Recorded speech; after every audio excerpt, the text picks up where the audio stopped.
Oh, beautiful lovely gamers, my name is Jonal. If you're like me, you remember Battlefield 4 with the fondest of memory. This is one of the games that really hardcore got me into FPS games, and I can thank this game for giving me the foundation to start on Overwatch and really play Overwatch. I was jumping in between FPS games and MMORPGs for a very, very long time, playing both, from time to time, also some strategy games here and there. But with Battlefield 4, that really dragged me in and kept me in the FPS sphere. It really helped me become as invested in the genre and the scene as I have been today.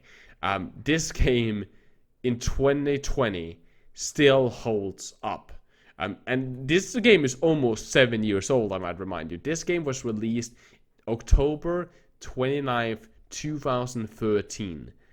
And this game still has an active dedicated player base. I can jump on practically any time right now, and I get to play practically any map that I want, as long, again, as people are willing to vote for it, right? Like it's always been in these type of games. You need to let people, wait until people actually vote for it.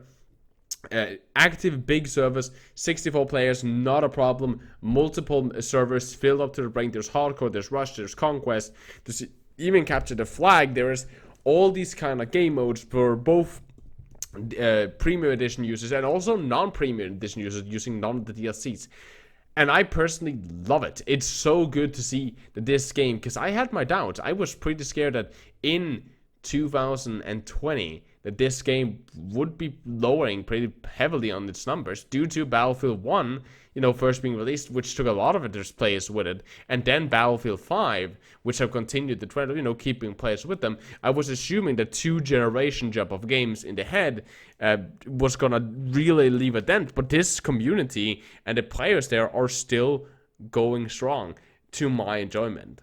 And if you have never played this game or you want to jump into it, either way, this game is still a bit pricey, in my opinion. That's the one thing that I'm kind of disappointed over. If you want the standard edition, which you don't really need anything else, if you never played this game or if you want to play with some friend, the standard edition is 18 euros or 20 US dollars approximately, because it's about 180 Norwegian krona.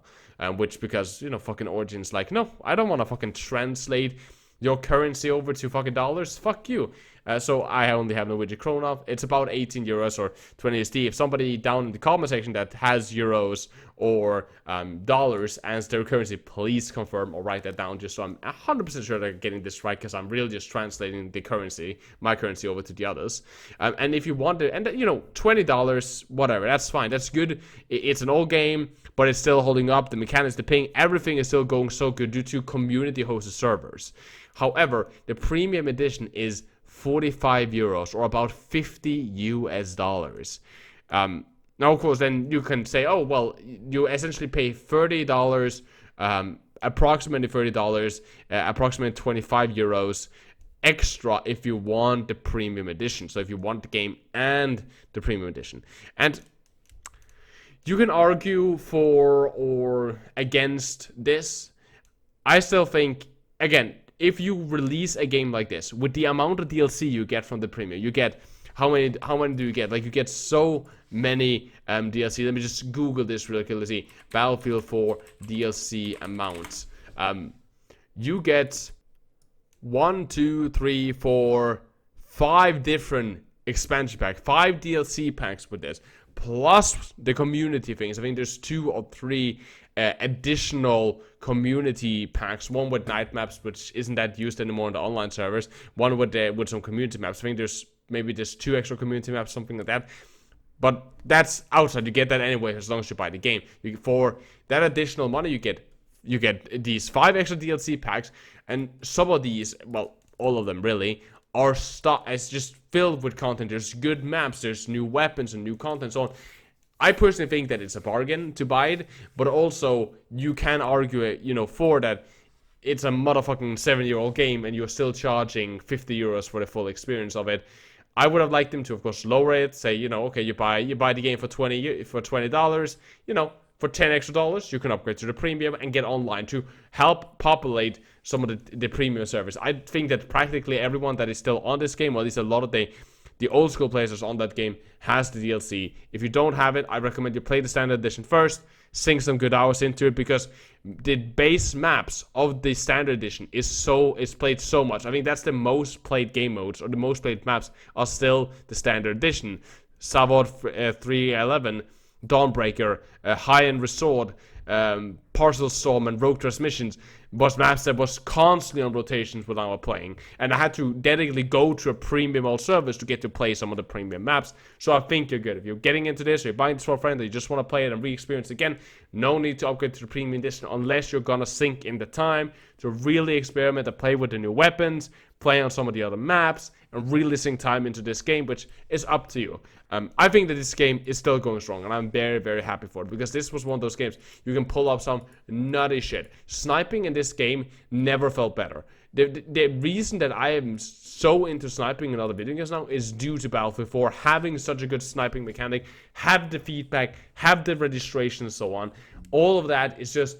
it just makes me smile getting a kill every single time in this game with a rifle. It's just so good, and the gameplay is still running smooth. Of course, this would never happen if there's weren't such a strong community behind it. The Battlefield 4 community is insane. There's so many that's still hosting servers actively, and people that are still donating to some of these servers to keep them online and running, which I think is just great.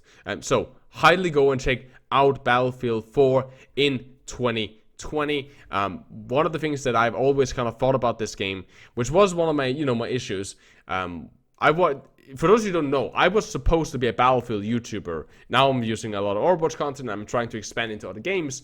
That's something that I'm working hard with. But when I started YouTube, I was supposed to be a Battlefield YouTuber. Talk about Battlefield 4, make guides for that. And then when Battlefield 1 was going to come out, I was going to make guides for that.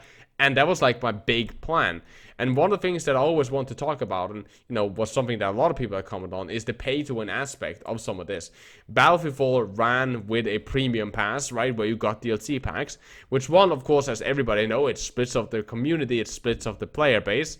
That's for a whole nother discussion. But what I didn't like was how it made it into a pay-to-win aspect, which I didn't hear that many people talk about, because due to the fact that there are DLC weapons locked behind them. So, for example, if you buy the Dragon Thief DLC, I think it is, you can get the Desert Eagle, which is one of the best sidearms in the game if you have good accuracy, because it can just nuke people really, really fast. The only way to get that is to buy the Dragon Thief DLC and unlocking and doing a set of specific tasks and quests. And that is, for me at least, a little bit frustrating that they decided to put weapons behind DLC paywalls. That's what I don't like. That's what I personally find frustrating when it comes to games like Battlefield 4. And that was like my one big drawback. The rest of the game, the visuals are still holding up and good. If you play Battlefield 5, Battlefield 1, you will probably notice the same thing that I noticed, that there's some stuff they just now take for granted in games like Battlefield 4, such as, more dynamic wall climbing, so you can actually get up certain pages. Just now, in Battlefield 4, you're far more limited to how the map is laid out in staircases and so on. You need to run those all the time. You can't just jump over a wall and bada bing, bada boom, you're there. I think that I prefer the Battlefield 4 sniping mechanic. It's far more difficult to land longer shots due to slower projectile speed and more drop compared to what you see in Battlefield 1 and Battlefield 2, where snipers have one sweet spot mechanics, especially in Battlefield 1, and 2 has so much faster bullet velocity. I'm personally a fan of the Battlefield 4 sniping experience. It might be nostalgia. I would like to hear your opinion about that below, because in Battlefield 4 and in Battlefield 5, the skill ceiling of a sniper, in my opinion, is low, which is good if you like to play sniper, and I love playing sniper. It's my favorite class in the game, but I still like the fact that there was so much emphasis on higher skill when it came to some of those longer range shots. It might have been the fact that made it feel more satisfying when you took a really long shot and you could see the bullet travel and then hit your target, and like you shoot and you load in a new bullet and then you get the kill confirmed message instead of just shooting immediately getting a response. There's something about that longer distance wait time that made snipers, in my opinion, far more satisfying in Battlefield 4, sorry.